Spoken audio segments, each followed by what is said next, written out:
디베리아의 그물과 아침이라는 제목으로 말씀을 전하도록 하겠습니다. 본문 요한복음 21장을 보면 다른 복음서들과 사뭇 다른 느낌이 듭니다. 마태, 마가, 누가 복음, 그러니까 공감 복음을 보면 예수님께서 마지막으로 제자들에게 당부하신 그 말씀이 있는데 그 말씀이 무엇이죠? 지상명령이라는 네 글자의 단어로 우리가 예수님의 말씀을 지상명령이다 라고 이렇게 말하고 그 복음서들에는 그렇게 예수님의 지상명령으로 끝맺혀집니다. 그런데 요한복음은 그렇게 끝나지가 않습니다. 요한복음은 신학적으로도 예수님의 신성을 더 강조한 복음서라고 알려져 있습니다. 그 이유는 요한복음을 보는 사람들, 수신자 내에서는, 그러니까 요한 공동체 요한이 알던 그 사람들 내에서는 이단들도 있었기 때문이었습니다. 그것을 요한 서신서, 그러니까 요한 1, 2, 3서를 보면 알 수가 있습니다. 그런데 요한복음 21장 말씀을 보면 신적인 예수님의 모습을 전혀 찾아볼 수가 없어요. 그러니까 하나님의 아들로서, 그러니까 하나님이신 그 예수님의 모습을 볼 수가 없습니다.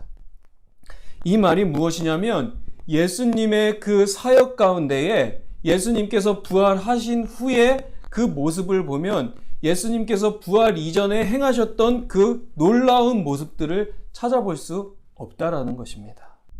부활하신 그 예수님은 귀신을 내쫓지 않으셨고요. 그리고 병든 자를 고치지 않으셨습니다. 제가 오늘 말씀을 준비하면서 요한복음뿐만 아니라 마태, 마가, 누가복음에 또 요한복음에 그 사복음서에서 예수님께서 하신 일들, 특별히 부활하신 후에 하신 그 기록들을 찾아보니까 예수님께서 부활 이전에는, 십자가를 지시기 이전에는 병든 자를 고치시기도 하셨고요. 또 귀신을 내쫓으시기도 하셨고 또 놀라운 표적을 나타내셨기도 하셨습니다. 사람의 생각으로 할 수 없는 그 일들을 행하신 것이죠. 그런데 예수님께서 부활하신 후의 모습을 보면 예수님께서 그러한 신적인 기적을 나타내시지 않으셨어요. 귀신을 내쫓지 않으셨습니다. 또 병든 자를 고치지 않으셨습니다. 부활하신 예수님에 대한 기록을 면밀히 보면 부활하시기 전에, 그러니까 십자가를 지시기 전의 모습과 십자가를 지신 후의 모습이 확연히 다른 것을 알 수가 있습니다. 예수님의 사역, 그러니까 하나님의 아들로서 예수님께서 하신 일들, 하나님의 아들이심을 나타내신 일들이 무엇입니까? 바로 기적을 행하신 일들이었어요. 그리고 병든 자를 고치시는 일들, 그리고 죽은 자를 살리신 것, 나사로를 살리신 것, 그 모든 기적들을 예수님께서는 부활하신 후에 행하시지 않으십니다. 기이한 일들을 하시지 않으세요. 예수님께서 부활하신 후에는 이러한 사역을 하지 않으시고 놀라운 일들을 행하시지 않으시고 제자들과 또 예수님을 알았던 사람들과 대화하는 장면이 더 많습니다. 예수님께서 부활하신 후에 사람들에게 건네셨던 한마디 한마디를 읽어보면 너희가 평안하냐 이렇게 물으시기도 하셨고요. 또 엠마오로 내려가는 제자들과 함께 성경을 풀어주시기도, 깨닫게 해주시기도, 설명해 주시기도 하셨습니다. 부활하신 예수님은 어느새 사람들과 함께 대화하시는 예수님, 또 사람들 중에 개입하시는 예수님으로 묘사됩니다. 그리고 예수님께서 부활하신 후에는 제자들이 있었던 곳과 멀리 떨어져 계시는 것을 볼 수 있습니다. 그리고 예수님께서 그 떨어져 있는 가운데에 모여 있는 사람들 가운데에서 찾아가셔서 그들에게 말씀을 전하시는 것을 볼 수가 있습니다. 요한복음 21장에서 예수님을 봤었던 사도 요한은 1절, 그러니까 본문 1절, 21장 1절에 그 후에 예수께서 디베랴 호수에 또 제자들에게 자기를 나타내셨으니 나타내신 일은 이러하니라 라고 이렇게 본문 21장을 시작하고 있습니다. 사실 제자들의 입장에서, 사도 요한의 입장에서 예수님께서 나타나신 것이지만, 제자들의 입장에서 보면 예수님께서 나타나신 것이지만, 예수님의 입장에서는 제자들을 찾아가신 것입니다. 예수님께서 십자가에 못 박혀 죽으시고 장사된 직후에 제자들은 예수님과 가까이 있지 않았기 때문에 예수님께서 제자들을 향하여 찾아가신 것이죠. 왜 제자들을 찾아가셨을까요? 그것은 제자들이 예수님께서 부활하실 것을 믿지 않았기 때문입니다. 다시 살아나실 것을 믿지 않았기 때문에 그들은 뿔뿔이 흩어져 있었고 자기들의 삶을 찾아서 갔었는데, 예수님께서는 그들의 삶 가운데에 찾아가신 것이에요. 예수님께서는 그들의 믿음 없음을 인하여 마음이 무거우시기도 하셨을 거예요. 그런데 그 무거운 마음을 다 떨쳐버리고 제자들에게 가셨습니다. 찾아가셨습니다. 제자들은 정말로 예수님께서 부활하실 것을 믿지 않았어요. 예수님께서 다시 살아나실 것을 믿었더라면, 정말 사도들이 예수님께서 부활하실 것을 믿었더라면 예수님이 장사되신 곳, 그러니까 예수님이 누워 계신 곳, 예수님의 시신이 있었던 돌무덤 곁에 있어야 하는데 제자들은 돌무덤 곁에 있지도 않습니다. 돌무덤 곁에 있었던 사람들은 누구였냐면 막달라 마리아와 여자들이라고 이렇게 성경의 누가복음과 또 복음서에서 그렇게 기록하고 있습니다. 그렇게 죽으신 예수님과 가장 가까웠던 사람들은 여자들이었습니다. 예수님의 장례의 향품을 준비했던 여자들, 마리아는 여전히 슬픔 가운데 있었고, 돌무덤 곁에 있었던 사람들 중에, 그 여자들 중에는 사도들이 없었어요. 사도들, 예수님께서 직접 택하시고 예수님과 함께 있었던 그 사도들은 예수님의 부활을 믿지 않았던 것입니다. 예수님께서 부활하셨다는 것을 믿었더라면 예수님의 그 시신 가운데, 시신 옆에 돌무덤 밖에서 예수님께서 부활하실 것을 기다렸을 거예요. 그런데 제자들은 자취를 감춥니다. 예수님과 멀리 떨어져 있었습니다. 마가복음에서 부활하신 예수님께서 제자들에게 하신 말씀을 보면, 마가복음 16장 14절 말씀을 보면 마가는 제자들의 모습을, 예수님의 말씀을 들은 그 제자들, 사도들의 모습을 뭐라고 기록했냐면, 그 후에 11제자가, 마가복음 16장 14절입니다. 그 후에 11제자가 음식을 먹을 때에 예수께서 그들에게 나타나사 그들의 믿음 없는 것과 마음이 완악한 것을 꾸짖으시니 이는 자기가 살아난 것을 본 자들의 말을 믿지 아니함일러라 라고 이렇게 마가는 기록하였습니다. 예수님께서 부활하신 것을 처음 보았던 여자들의 말을, 전에 들었던 그 말을, 예수님께서 부활하셨다는 그 말을 믿지 않았던 거예요. 누가도 11제자에게 나타나신 예수님을 제자들이 믿지 못했다고 말합니다. 누가복음 24장 41절에 그들이 너무 기쁨으로 아직도 믿지 못하고 놀랍게 여길 때에 부활하신 예수님을 믿지 않았고, 또 예수님을 본 즉시도 전에 함께 계셨던 예수님인지 아닌지 얼떨떨했던 사람들이 바로 제자들이었습니다. 그들이 너무 기뻐서 예수님을 살아계신 분으로 아직 믿지 못했던 것입니다. 이 같은 예수님의 부활, 그리고 제자들에게 나타나신 사건을 마태, 마가, 누가복음에서는 한 번 나타나신 것으로 기록했지만 요한복음에서는 오늘 읽은 요한복음에서는 부활하신 예수님께서 세 번째 나타나셨다고 말씀합니다.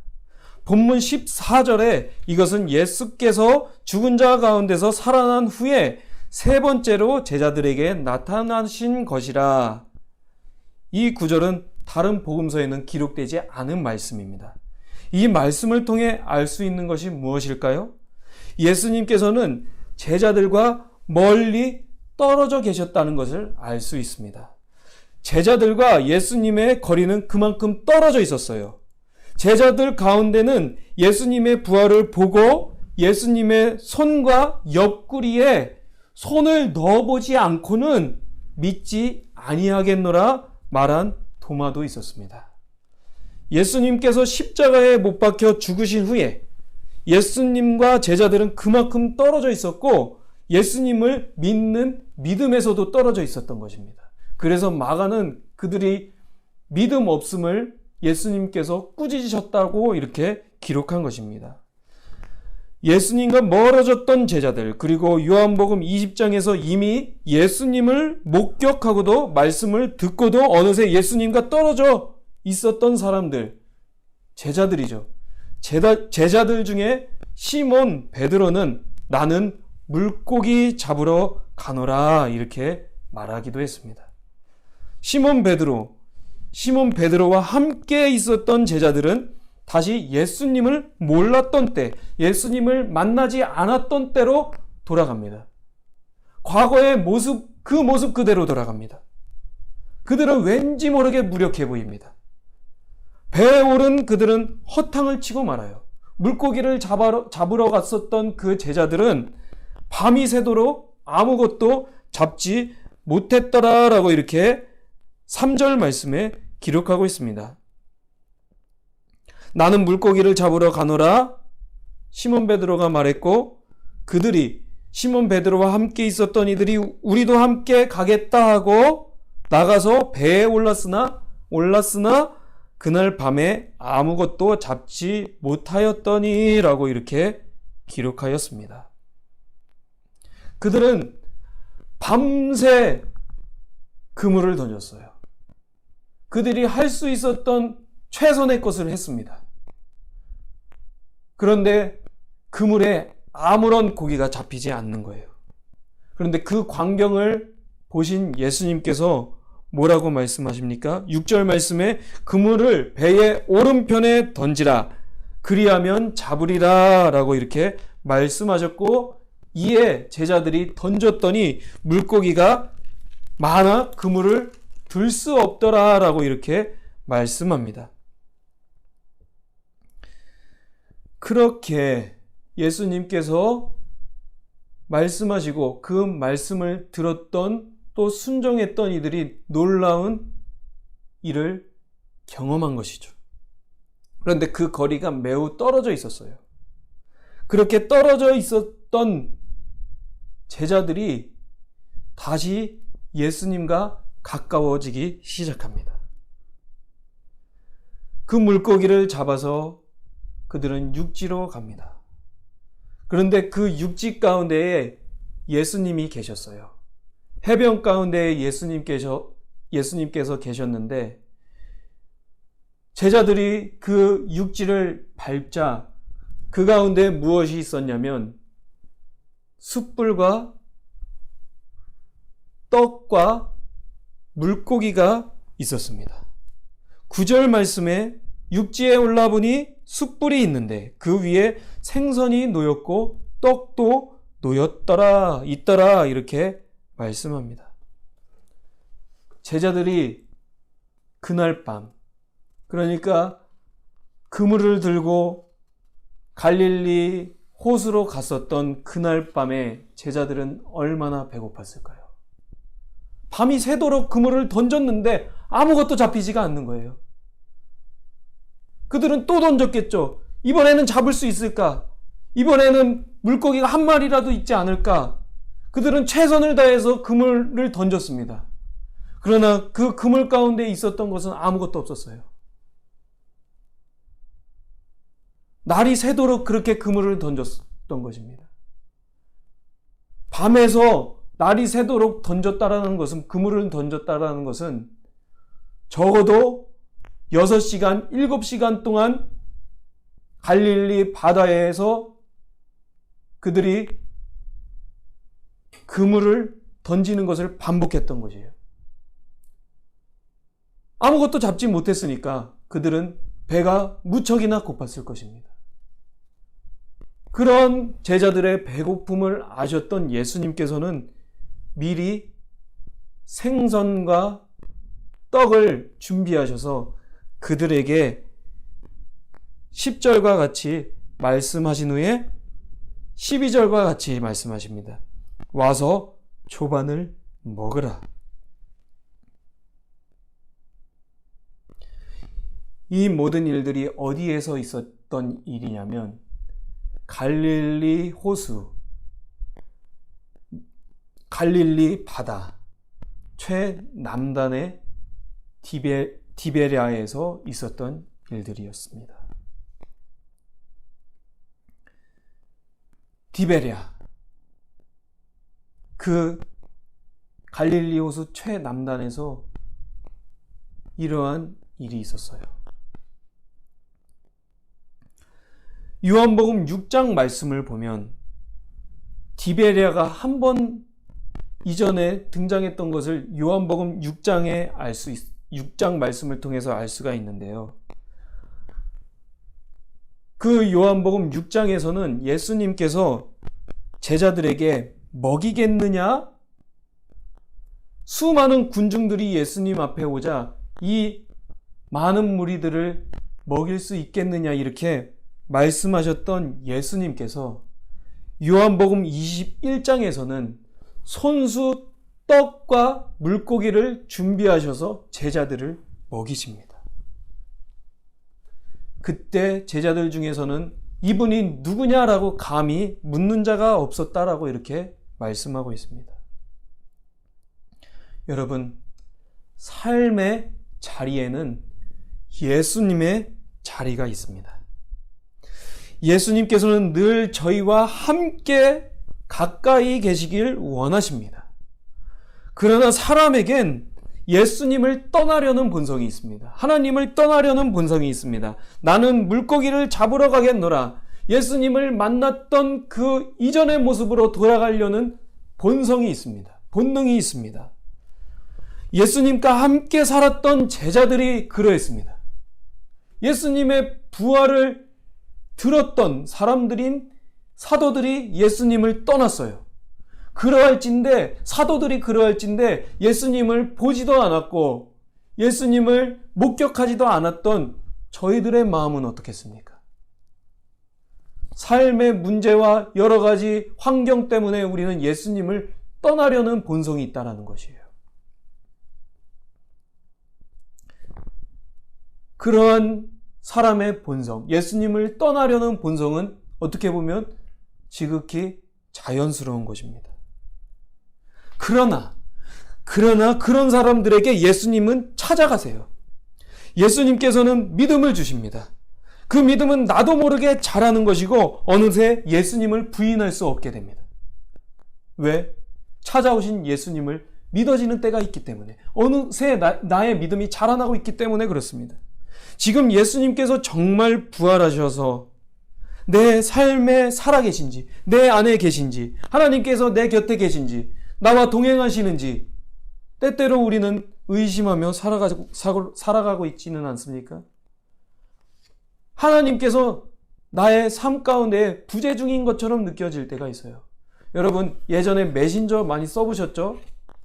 네이트온이나 그런 거 써보셨을 거예요. 그러면 부재 중일 때 답장이 옵니까? 오지 않습니다. 우리가 기도하는데 하나님께서 부재 중이신 것 같을 때가 있을 때가 있어요. 우리의 마음이, 우리의 생각이, 우리의 감정이 늘 함께 하시는 예수님, 말씀하시는 그 예수님, 하나님, 성령님의 말씀을 듣지 못하면 예수님이 우리 삶에 부재 중이신 건 아니신가? 라는 생각이 들 때가 있다는 것입니다. 여러분, 그러나 우리가 깨닫지 못하는 것이지, 우리의 감정과 우리의 많은 것들이 예수님이 하신 그 말씀과 하나님께서 동행하고 계신다는 것을 깨닫지 못하실 뿐이지, 하나님께서는 늘 저희와 함께 하십니다. 아버지이신 하나님께서는, 또 그 아버지의 성품을 닮으신 예수님께서는 늘 찾아가세요. 찾아내세요. 여러분, 자녀가 어디선가 아빠, 엄마와 떨어져 있을 때에 아빠와 엄마가 그 자녀를 찾아다니는 것처럼, 지금도 주님께서는 우리를 찾아오시는 분이십니다. 우리의 의지는 나약합니다. 찾아오시는 하나님, 또 이미 함께 계신다는 그 예수님의 말씀을 믿지 못할 만큼 우리는 나약합니다. 우리의 믿음은 그렇게 나약한 것이에요. 우리의 믿음은 그렇게 나약할 수밖에 없어요. 그러나 주님께서는 찾아오십니다. 예수님께서는 나타나십니다. 사실 우리가 늘 함께 하시는 예수님을, 성령님을 의식하지 못할 뿐입니다. 하나님께서는 늘 저희와 함께 하십니다. 말씀을 통해서 함께 하시고요. 또 다른 사람들에게 함께 계시는 그 하나님께서 여러 가지 권면의 말들로도 함께 하시고요. 늘 저희와 동행하시는 분이 바로 하나님이십니다.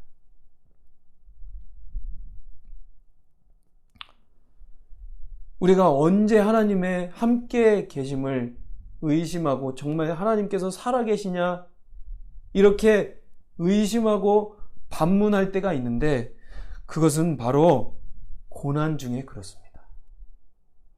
우리가 생각했던 일들, 계획했던 일들이 무너지면, 내가 이렇게 하고자 했는데, 그것을 위해 기도했는데 이루어지지 않을 때 정말 하나님께서 내 기도를 들으시는가 의심하지 않고 있습니까? 정말 의심합니다. 하나님께서 살아계신가? 하나님께서는 내 기도를 듣고 계신가? 그런데 그 고난 가운데에서도 하나님께서는 보고 계시고 알고 계세요. 그리고 우리가 그 고난을 통과하게 되면, 정말로 하나님께서 살아계시는구나, 하나님께서 내 기도를 들어주셨구나, 이렇게 마음에 믿어지는 때가 또 있지 않습니까? 우리의 믿음은 그렇게 나약한 거예요. 언제는 하나님을 찾고 하나님의 살아계심을 믿는데, 또 언제는 하나님께서 내 삶에 역사하시는가, 내 기도를 들으시는가, 응답해 주시는가, 이렇게 의심할 때가 있다라는 것입니다. 그래도 하나님께서는 그 의심하는 제자들, 믿음이 없었던 제자들에게 찾아갔던 것처럼 예수님께서는 우리를 찾아오기를 바라시고, 그 가운데에 예수님을 만나기를 바라십니다. 성령님과 함께 하시기를 바라십니다. 누가요? 아버지 하나님께서요. 예수님을 보내주신 그 하나님께서 우리 삶을 보고 계시고 알고 계신다는 것입니다. 제자들은 아무것도 먹지 못했었죠. 밤이 새도록 그 갈릴리 바다에서 그물을 여러 번 던졌던 그 제자들은 아무것도 먹지 못했을 때에 여호와 이레 하나님의 성품을 가지신 예수님께서는 물고기와 떡을 준비하셔서 그들을 먹이셨습니다. 여러분, 예수님께서는 준비하시는 분이세요. 예수님께서는 저희를 만나기를 준비하고 계시고요. 또 저희가 믿음 없을 때에 또 믿음 주기를 바라십니다. 예수님은 그런 분이십니다. 저와 여러분 모두가 우리가 사는 삶 속에서 찾아오시는 예수님, 또 함께 하신다고 약속하신 그 예수님의 언약의 말씀을 믿고 살아감으로써 저 천국에서도 우리를 반기시고 또 우리를 기다리시는, 준비하시는 예수님을 만나게 되는 역사가 있기를 주의 이름으로 축원드립니다.